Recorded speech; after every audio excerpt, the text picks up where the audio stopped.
Welcome back to Big Bookie, presented by Big Banter Sports, your home for Big Ten sports, football, basketball. We've got you covered with the podcast at every school, and you're here for the gambling advice. And that's what we're about to break down this week. Last week, we had an exciting slate. We saw a lot of teams. I would say the top few teams took good steps forward, played like they should have played. But this week's a new week, and we've got some exciting matchups. So to start us off, we have Indiana. We have the Hoosiers going up to Ann Arbor, and they're going to visit those Wolverines. Right now, the line is favored for Michigan, not surprising, at minus 33.5. Chris, you have any initial thoughts on this game? Yeah, well, excited to be here. Excited to be back. This game's interesting. I think Indiana managed to keep it close earlier this year against Ohio State.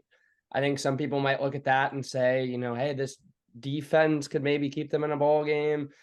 Then you look at Michigan on the other side. They're coming off a 42-point win against Minnesota. This is a strong team. This is in Michigan's big house. And really, to be frank, Michigan doesn't play anyone still for a couple more weeks. So I think we're kind of at the part of the schedule now where you're going to have teams looking ahead to a big matchup next week. I think we might touch on that with Ohio State. We might touch on that with Penn State a little bit with their large spread, but Michigan still has a couple weeks before they even really get into a game where I think they might only be a single digit favorite. I do think Michigan covers here. I think Michigan's really started to find their stride. I think Joel Klatt put it best. He's referred to Michigan as being in a room with a boa constrictor. It's like no matter what you do with those guys, they're going to just wrap you up and beat up on you. They're a more physical team. They run the ball well. And that team, when it plays with a lead and when it's in stride, I think can run up a score just with the amount of depth they have. They probably have 50 guys that play for them. They really rotate a lot of guys in. And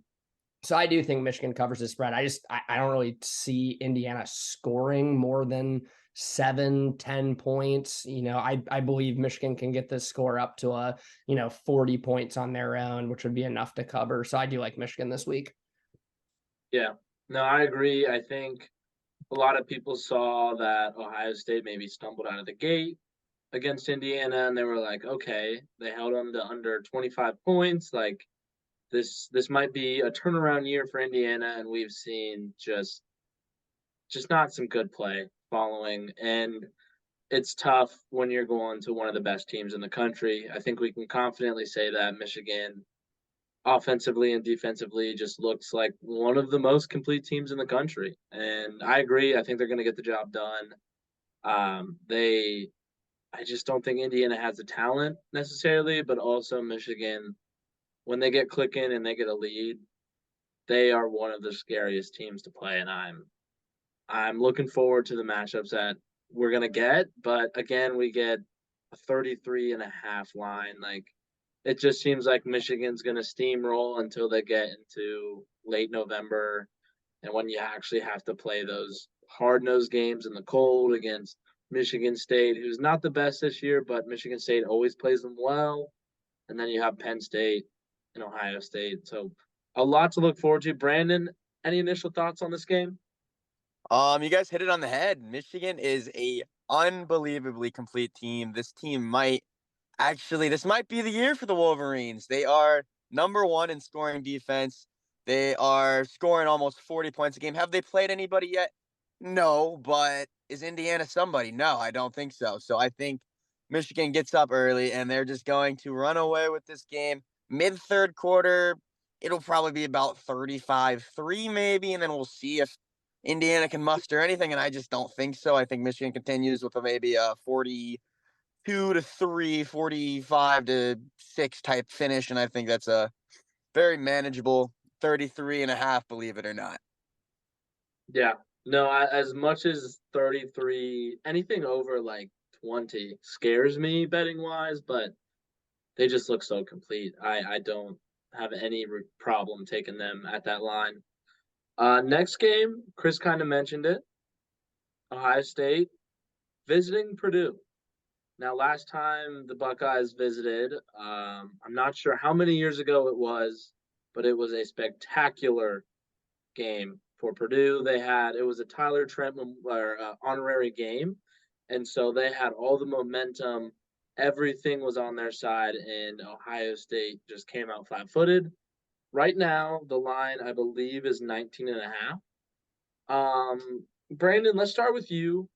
How are you feeling about this game? Do you think that Penn State looming in 2 weeks is going to trip them up, or do you think Ohio State will take care of business? I don't think Ohio State has the ability to look ahead at this point, especially after that first half with Maryland last week. I think Ryan Day is really going to want to hit it in on these guys and be like, man, we've got to start better. We've got to start fast. We've got to get the run game going. Is it possible to get the run game going against a team like Penn State? Maybe not as well, but against Purdue, I think they won't have many issues. Hopefully, we can actually have Ohio State block to the second level and block some linebackers and actually get some running plays going. But I don't think Purdue has nearly enough firepower. They turn the ball over way too often, and this Ohio State defense, Jim Knowles has them running. They are ready to go against any team, and I just don't think Purdue can keep up. I think Ohio State goes up marginally big at halftime and then just continues it on in the second half, wins this game by about 24 points. I love it. Yeah, this definitely isn't the Ohio State offense that we're accustomed to.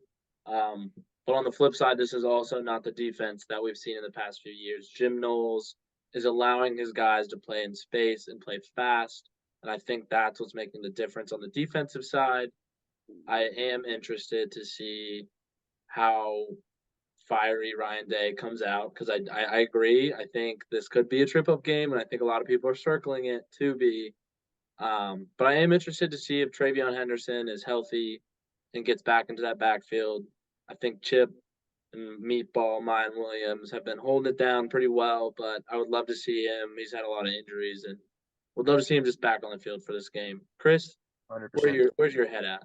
Yeah, absolutely. Yeah, I think very interesting matchup this week. Definitely could be a little bit of a look ahead. I also see 87% of the public on that Ohio State spread. I never like seeing that with it not being adjusted at all. But I do feel Ohio State really started to hit their stride in that second half. I think what a lot of people, especially in Buckeye Nation, failed to realize is they covered Saturday. They got the job done against Maryland, and it wasn't pretty, but they went out and won by 20 against a team that a lot of people thought was really solid and really should have been ranked. And so I think it was exciting to see Ohio State in the second half after a tough first half, or really they could have been down by more points, step up and really kind of like pour it on Maryland. I am not as worried about the Henderson injury. I think the running back depth at Ohio State's so strong. I do think they cover. I hate taking such a public team, but I do look at this Purdue team. They're 2-4. They've really struggled to have anything in the secondary or on defense to be able to stop the weapons that like an Ohio State would have. And I think Ohio State really, even though they covered last week, kind of the Notre Dame game, that win looks like a little bit less great after them losing to Louisville. Ohio State really wants to impose themselves, I believe, run up a score and show a little dominance before this Penn State game. I think that would be big for them to be able to go into Penn State with a lot more confidence offensive line wise and just be able to put up some more points. So I do believe Ohio State covers. I agree with Brandon too on the first half take. I think they could get up pretty big in the first half. I know Ryan Days said we're receiving every kickoff we can this year. So I also like that 10.5 first half spread as, you know, a good way for them to get up to a 17-3, 21-7 type lead and have that covered by the time halftime rolls around. So I like both those. Yeah, I think this will be a step down in defense that they're playing. I think Maryland was a very solid team all around. So I'm excited. I'm excited to see if they can jump on it early. Now, moving into the next noon game, we have Michigan State traveling all the way to Rutgers. Rutgers is favored in this game, -4.5. And I think Rutgers has shocked a few people this year, not necessarily blowing people out or landing large talent, but they're winning football games, and it's not the Rutgers that they used to be. Chris, how are you feeling about that -4.5? Yeah, I think very interesting line. I said on here a couple weeks ago, I will not be taking Michigan spread for the foreseeable future until I see something different. And there's nothing in this game I've seen different to be able to do that.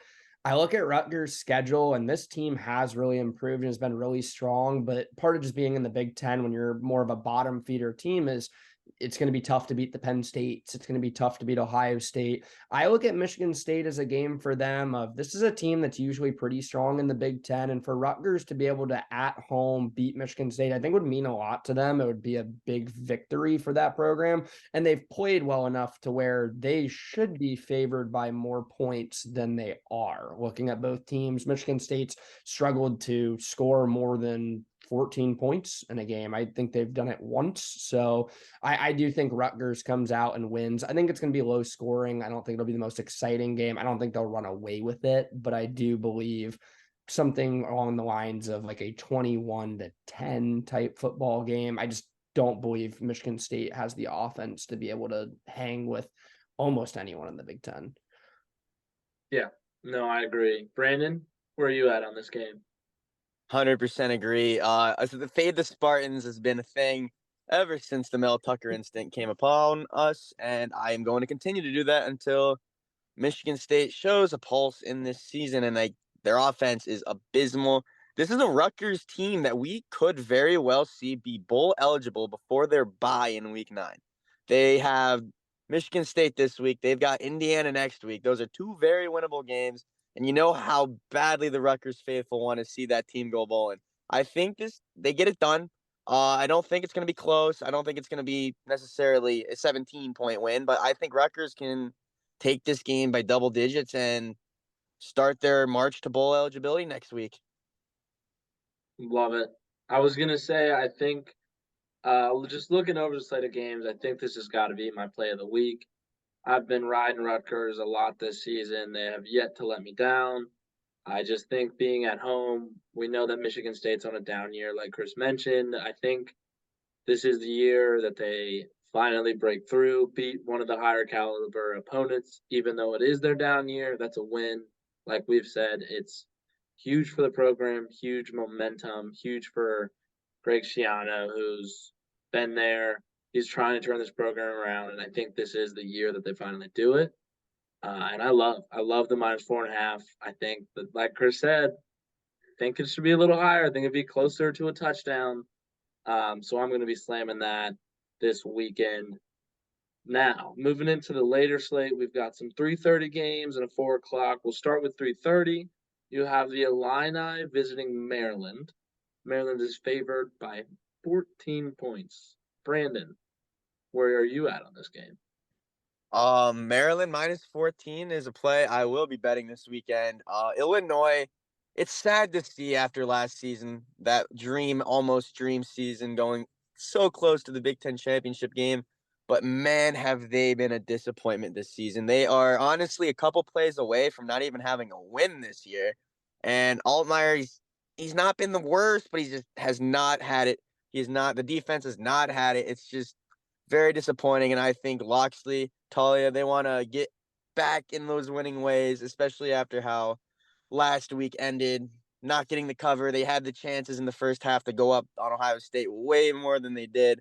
And I think Illinois is not a team that's going to fight back as hard as Ohio State would, I'd say. So I think they get up big, and I don't think they look back. They really want to finish a game, so they're going to go all 4 quarters. And I think they blow out Illinois. Yeah, I was going to say, I think this is a big week for Maryland, just offensively. I think that they have a bad taste in their mouth. They did not like losing. They were undefeated. Shouldn't have dropped that one, especially let it get away like it did at the end. And I think they're just going to deliver an absolute smacking to Illinois. I don't think it's going to be close at any point during this game. I think that offense is going to start clicking, and they're going to look like the football team they did through the first 5 games. Chris, anything to add on there?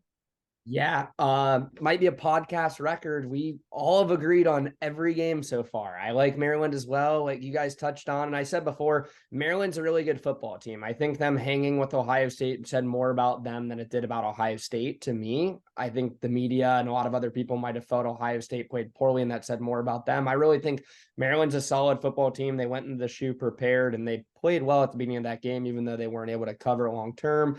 I do think that's a much better team than Illinois is. They have a lot more to play for than Illinois does. I do think they run up that spread. And I think, again, that team should be a ranked ball club. They're very Yeah. good and really done a great job with that program this year. Yeah, absolutely. I think they're the best one-loss team in the Big Ten right now, and I think they're better than a lot of the SEC or other power conferences that are ranked down in that 20 to 25 range. But we do have two one-loss teams matching up to end the slate. The Iowa Hawkeyes traveling up to Camp Randall to visit the Wisconsin Badgers. Line right now, -10. Chris, how are you feeling about this game? Yeah, this is going to be my lock of the week. We have a team in this game that only 12% of the public is on. Oh And man, to me, they look like the much don't do it. better ball club so far this year.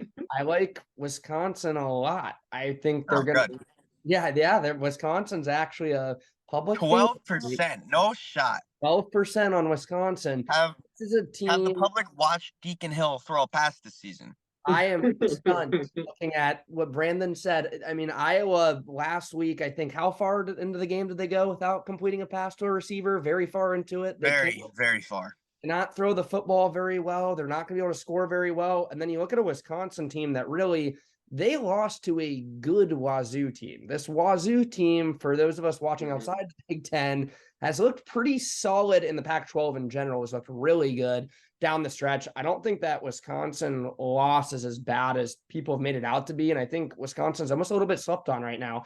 This game, too, for Wisconsin, effectively, if they win this game, I believe they just about clinch the Big Ten West. I don't see anyone catching them with them all having 2 losses after this game. If Wisconsin wins, I do believe 100%. Wisconsin too, as we said a lot this year, that they're a team that if they get a lead, they're going to be able to run the ball really well. They're going to run a lot of clock, and they're going to be a tough team to come back on. And a team with Iowa that can't really throw the ball very well. I think Wisconsin gets up early, and I think they cover by a good margin. I really like this bet. Brandon, kick it over to you. Looked like you had some thoughts when Chris gave that magnificent delivery. I was worried. I thought I thought Chris was gonna say Wisconsin was getting 88% of the bets and that he was gonna take Iowa, but hearing that Wisconsin's only getting 12% is unbelievable to me. People must not have watched Iowa football this season, with especially with Deacon Hill at quarterback. Brian Ferentz, you're not getting 25 points per game. You're not even getting half of that in this game, in my opinion.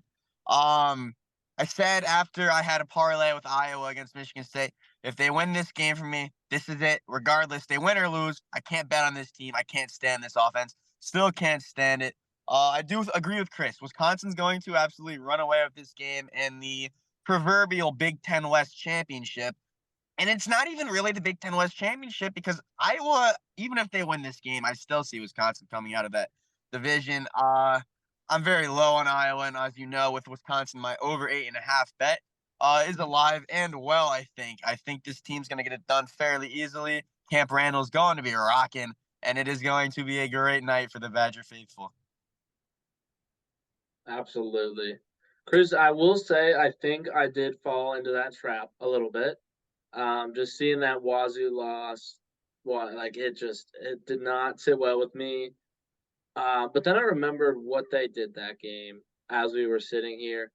They abandoned the run, essentially. They went to that SMU air raid offense that it worked at SMU, but I don't think it translated very well, especially against a very good opponent in Wazoo.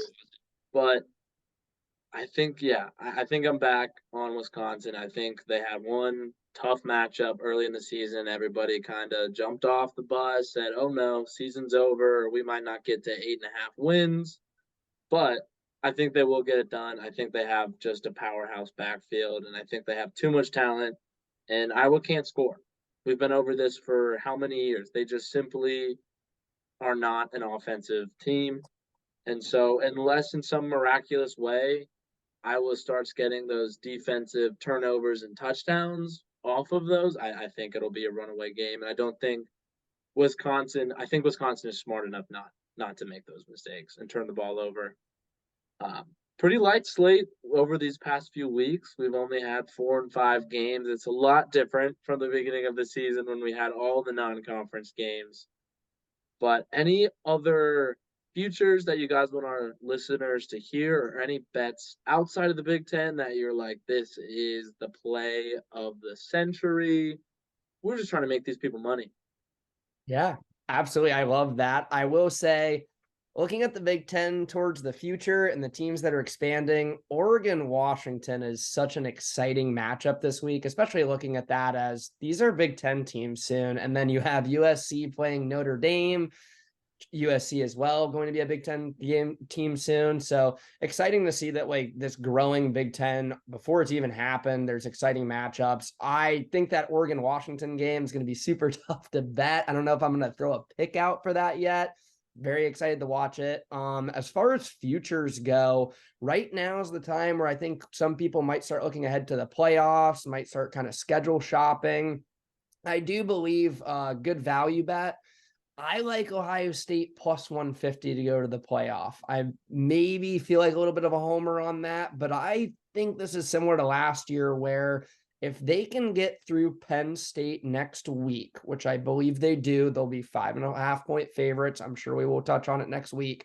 If they get through that, even if they lose to Michigan this year, especially given that Michigan will be on the road and Michigan now is clearly and decisively at least a top 2 team in the nation for anyone that watches college football. I believe with the amount of losses already going on in college football, an Ohio State team that loses to Michigan would still get in the playoff. I do believe they beat Penn State next week at home. I think they win until they get to that Michigan game, which will be dicey, and we'll see what they look like then. But I do really like Ohio State to make the playoff at plus 150. I've been riding them over 10 wins now for a while, and I do think there's value on Ohio State, which we usually never see out of an Ohio State team just based on how they've played so far. That's surprising that they're still at plus 150. I will say I think it's a little more open now that the SEC is not necessarily as strong and we saw Texas go down. I think there's a lot that can happen this season. Obviously, you still have Oklahoma undefeated, and you still have USC out there who's just coasting along. Georgia and Michigan, obviously, so undefeated. So yeah, I don't hate it. I think that'll be a great play. Brandon, anything you want to plug before we sign off Um, this week? I actually am probably just gonna have to agree with Chris and tail that because it's true. If Ohio State gets to Michigan with only not a loss on the slate, they'll have wins at Wisconsin, wins at Notre Dame, a win against a top 7 Penn State squad probably at this point. I mean, we saw last year Ohio State lost by 22 at home to a lesser Michigan team than it is this year, and Buckeyes still made it to the playoffs. So everything will sort itself out. We're not going to get the scenario where the Pac-12 has an undefeated champ, the Big 12 has the undefeated. So we're not going to. Everything always sorts it out as it should. There will be a one-loss team in the playoff, and if Ohio State gets to Michigan unscathed, they will be a playoff team. So I would agree, Chris, 100%. Great pick there. I've been trying to look at other bets, but I haven't really seen anything I love. Nothing in the Big Ten for the Big Ten championship at this point. There's no Big Ten Heisman shot I want to take. So I think I'm going to tail Chris on the plus 150, and we're going to continue to monitor, and we're going to continue to look for it. But as of now, that's where I'm at as well. Love it. I think I'm gonna have to tail as well. I did not know that those odds were gonna be available. I've never seen Ohio State odds like that in a while. Since it became legal in Ohio, I haven't seen it. So I love that play. Yeah. But we'll be on the lookout. We'll keep finding those futures, finding our games of the week, and we're gonna give them to our listeners week in and week out.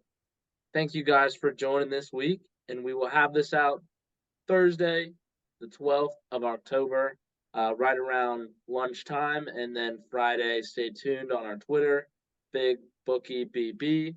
You will be able to find our pick'ems for the week. And that will include CEO Brand Henson. He was not able to join this week, but he will be on those pick'ems. So stay on the lookout for that. And thank you guys for joining.